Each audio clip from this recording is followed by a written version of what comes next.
हिंदी कहानी सास बहू की लड़ाई। एक छोटे से गांव में रामलाल का परिवार रहता था। घर में रामलाल, उनकी पत्नी शांति उनकी पत्नी शांति देवी और नई नई आई बहू कविता रहती थी।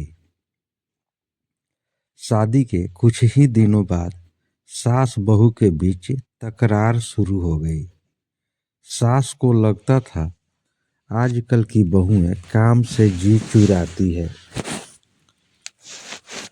और बहू सोचती सास को हर काम में कमी ही नजर आती है। एक दिन सास ने बहू से कहा, तुम्हारे हाथ की रोटी में स्वाद नहीं है। बहू को बुरा लगा, लेकिन वह चुप रही।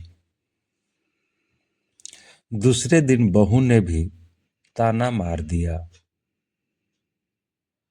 आपके जमाने में शायद ये सब ठीक चलता होगा। अब बात बात पर लड़ाई होने लगी। घर का माहौल खराब रहने लगा।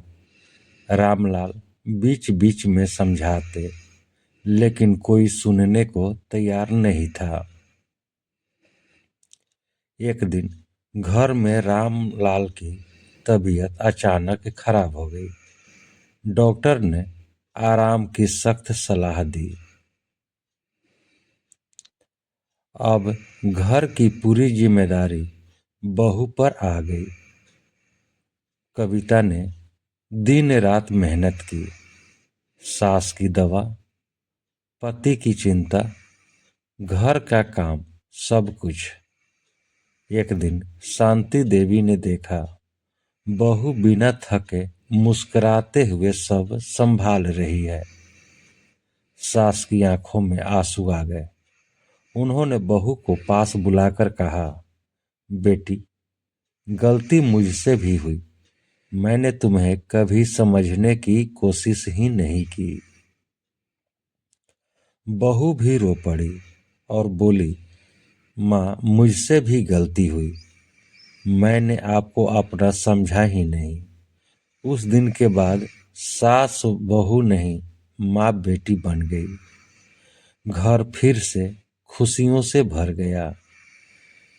कहानी से शिक्षा, रिश्तों में जीत हार नहीं, समझदारी जरूरी होती है। जहाँ अहंकार खत्म होता है, वहीं प्रेम शुरू होता है। दोस्तों, यह कहानी आपको कैसी लगी? कहानी को लाइक करें, शेयर करें। चैनल पर नए हैं तो चैनल को सब्सक्राइब कर लें, बेल आइकन का बटन दबा दें कि आपको इस तरह की कहानियाँ मिलती रहे। अब हम लोग अगले वीडियो में मिलेंगे। तब तक के लिए जय हिंद, जय भारत।